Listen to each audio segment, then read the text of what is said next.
Hello friends, तो कैसे हैं आप लोग। उम्मीद करता हूँ खैरियत से होंगे। तो आज से हम लोग क्लास 10th की उर्दू स्टार्ट करने जा रहे हैं, जिसका नाम है दरख्शा। और इस दरख्शा में जो सबसे पहला है हम्द है, और उसके बाद में जो जिन्होंने हम्द लिखा है, एक हम्द है जिसका नाम है हम्द खुदाए अज़्ज़ व जल, जिसके मुसन्निफ है शबनम कमाली। तो हमने इससे पहले वाली वीडियो में हमने देखा था कि जिनको उर्दू नहीं आती है, ना लिखना आता है और ना ही पढ़ना, तो उनके लिए मैंने एक सीरीज लगाई 0 to एडवांस उर्दू का। अगर आप लोगों ने अभी तक नहीं देखी है तो जाकर उसे जरूर देखें, ठीक है। अगर आप लोगों को नहीं आती है तो, वरना टाइम वेस्ट करने की कोई जरूरी नहीं है, ठीक है। तो सबसे पहले हम जानेंगे हम्द क्या होता है। तो हम्द के मानी होता है खुदा ताला की तारीफ करना। मैं हम्द के बारे में यहाँ पर आपको लिख रहा हूँ, आप ये देखें। हम्द के मानी होता है खुदा ताला की तारीफ करना। ये उर्दू शायरी के मकबूल सनफ है, ठीक है। और इसमें अल्लाह ताला की ज़ात और सिफात को बयान किया जाता है। हम्द में अल्लाह ताला की सिर्फ तारीफ की जाती है, ठीक है। अल्लाह यकता है, उसका कोई शरीक नहीं। अल्लाह एक है, उसका कोई शरीक नहीं। कलाम का आगाज हम्द से करना मुबारक समझा जाता है। किसी भी कलाम का आगाज, जैसे कि हम पढ़ रहे हैं या कोई चीज कर रहे हैं, तो हम्द से, यानी कि खुदा ताला की तारीफ करके अगर वो काम करे तो वो अफसल समझा जाता है, ठीक है। हर बड़े उर्दू शायर ने हम्द लिखी है। जितने भी उर्दू शायर हैं उन्होंने हम्द लिखी है। हम्द में सिर्फ अल्लाह ताला की जात वाहिद का बयान किया जाता है, यानी कि अल्लाह ताला की सिर्फ तारीफ होती है, इसके अलावा किसी की नहीं। और हम्द नात से अलग है, क्योंकि नात में हुजूर सल्लल्लाहु अलैहि वसल्लम की तारीफ होती है। अच्छा, एक क्वेश्चन पूछा जाता है कि हम्द और नात, कसीदा और मनकबत में क्या फर्क है। तो हम्द में खुदा ताला की तारीफ होती है, और नात में हुजूर सल्लल्लाहु अलैहि वसल्लम की तारीफ होती है, और मनकबत में औलियाए कराम की तारीफ होती है, ठीक है। कसीदा में किसी खास इंसान की तारीफ होती है, जैसे कि पहले के जमाने में लोग राजा और महाराजा की तारीफ किया करते थे अपने शेर में, तो उसे कसीदा कहते हैं, ठीक है। अब आते हैं ये शबनम कमाली के बारे में जानते हैं, क्योंकि ये जो आपके बुक में है, हम्द की जो राइटर है, मुसन्निफ है, वो है शबनम कमाली, ठीक है। तो ये जो आपका हम्द है उसका नाम है हम्द खुदाए अज़्ज़ व जल, ठीक है।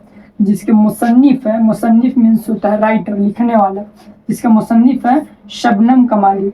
शबनम कमाली ये जो ये तखल्लुस करते थे अपना शेर में, शबनम तखल्लुस करते थे। मतलब तखल्लुस का मतलब होता है जिसमें राइटर अपना कि कोई भी शायरी लिखता है तो शायरी में आखिर में नाम देता है अपना, ठीक है, तो उसको कहते हैं तखल्लुस, यानी कि वो नाम जिससे वो फेमस है उस शायरी करने में, ठीक है। और उसके बाद है शबनम कमाली का असल नाम जो है, शबनम कमाली का असल नाम था मुस्तफ़ा रजा। क्या था? मुस्तफ़ा रजा। उनका ताल्लुक बिहार से था, उनका ताल्लुक था बिहार से। उनकी पैदाइश 22 जुलाई 1938 को पोखरीरा एक गांव का नाम है, ठीक है, जो सीतामढ़ी जिला में पड़ता है, ठीक है। सीतामढ़ी जिला में इनकी पैदाइश हुई थी, ठीक है। इनका यह एक मजहबी शायर है। ये क्या है? शायर है। अच्छा, इन्होंने अपनी जिंदगी दावत व तबलीग इस्लाम में गुजारी, मतलब इस्लाम की तबलीग करने में इन्होंने अपनी जिंदगी गुजारी। अच्छा, इनके कुछ मशहूर मजमूए जो है, जो शाये हो चुके हैं, जिसका नाम है, जिसमें बहुत ज़्यादा फेमस है अनवार अक़ीदत, ज़ियाए अक़ीदत, सोहबाए अक़ीदत, और फिरदौसी अक़ीदत, और रियाज़ी अक़ीदत, ठीक है। तो ये जो उनके मजमूए हैं ये बहुत ही ज़्यादा फेमस है, और हम लोगों ने ये इनके बारे में जान लिया कि शबनम कमाली कौन है, इनके जो तखल्लुस है क्या है, इनके बारे में मतलब जो क्वेश्चन पूछा जाता है ना, जितना उतना मैंने जान लिया। ये उनके मशहूर मजमूए को जान लिया कि क्या है, क्या कौन कौन से ये पूछा जाता है, जो पॉइंट पूछा जाता है क्वेश्चन, मैंने वो पॉइंट यहाँ पे लिख दिए, ठीक है। अब आते हैं जो हम्द है, हम्द खुदाए अज़्ज़ व जल, ये क्या है, इसको हम पढ़ते हैं और उसके साथ इसकी तशरीह भी करेंगे, ठीक है। तो आप शेर के साथ तशरीह भी लिख लीजिएगा, मैं यहाँ पे लिख दूंगा शेर के साथ तशरीह। تو تاکہ آپ کو شعر کی تشریح پتہ چل جائے، کیونکہ یہ پوچھا جاتا ہے کویشچن کہ شعر کی تشریح کیا جائے، ٹھیک ہے۔ تو سب سے پہلا اس کا شعر ہے، خالق دو جہاں ہے تو عزت ذوالجلال ہے، خالق دو جہاں ہے تو عزت ذوالجلال ہے، یکتا ہے تیری ذات پاک عالی وہ بے مثال ہے۔ دیکھیے جو سب سے پہلا لائن پڑھے ہیں وہ ایک ہو گیا مصرع، ٹھیک ہے، اور دو مصرع ایک ساتھ ملا تو یہ بن گیا شعر، ٹھیک ہے۔ تو یعنی کہ خالق دو جہاں ہے تو عزت ذوالجلال ہے، یکتا ہے تیری ذات پاک عالی وہ بے مثال ہے۔ اور اس کا تشریح یہ رہا، تشریح مطلب اس کا پورا معنی یہ رہا، اے اللہ تو دونوں جہانوں کا خالق ہے، بڑی عزت والا ہے، تیری ذات پاک ہے، اکیلا اور بے مثال ہے، کوئی تیرے جیسا نہیں، ٹھیک ہے۔ اور اس کا دوسرا شعر ہے، تیرے ہی باب فیض سے ملتا ہے دو جہاں کو رزق، سب کی حیات و موت کا مولا تجھے خیال ہے۔ دونوں یعنی کہ اس کا مطلب ہے، اس کی تشریح میں کر رہا ہوں، دونوں جہانوں کو رزق تیری ہی طرف سے ملتا ہے، اور ہر انسان کی زندگی اور موت تیرے ہی اختیار میں ہے، ٹھیک ہے۔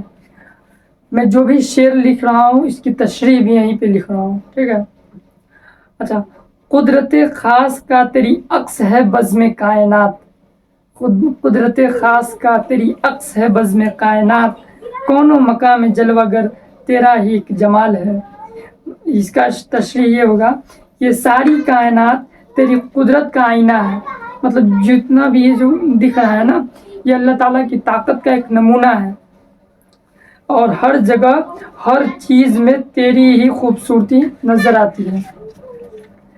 اور اس کا چوتھا شعر ہے، قائم ہے تیرے حکم سے آج بھی نظم زندگی، مطلب تیرے ہی حکم سے زندگی کا جو انتظام ہے وہ قائم ہے، نظم کا مطلب ہوتا ہے انتظام۔ اچھا، قائم ہے تیرے حکم سے آج بھی نظم زندگی، تیرے سوا کہیں ملے تو یہ زندگی محال ہے، ٹھیک ہے۔ مطلب زندگی کا سارا نظام تیرے ہی حکم سے چل رہا ہے، تیرے بغیر زندگی تصور بھی نہیں کیا جا سکتا، ناممکن ہے، ٹھیک ہے۔ اچھا، پانچواں شعر اس کا یہ ہے، لاکھ برس اگر کوئی حمد و ثنا تیری کرے، لاکھ برس اگر کوئی حمد و ثنا تیری کرے، ہو سکے حق ادا تیرا نہیں ممکن نہیں محال ہے، ہو سکے حق ادا تیرا ممکن نہیں محال ہے۔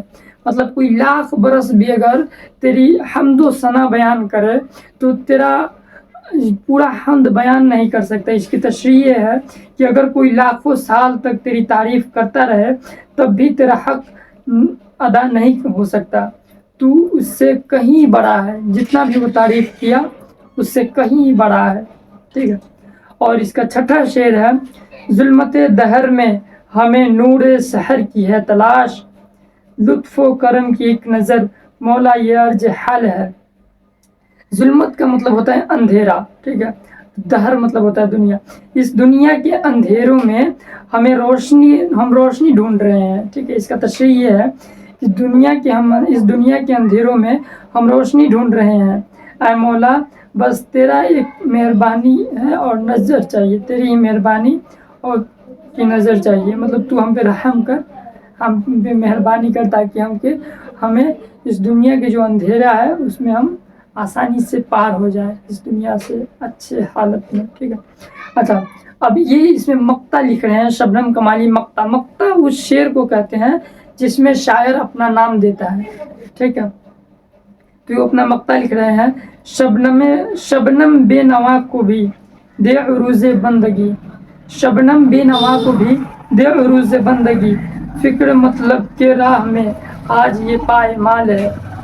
مطلب شاعر کہتے ہیں، اے اللہ میں بے چارہ کمزور ہوں، مجھے بھی اپنی زندگی میں ترقی دے۔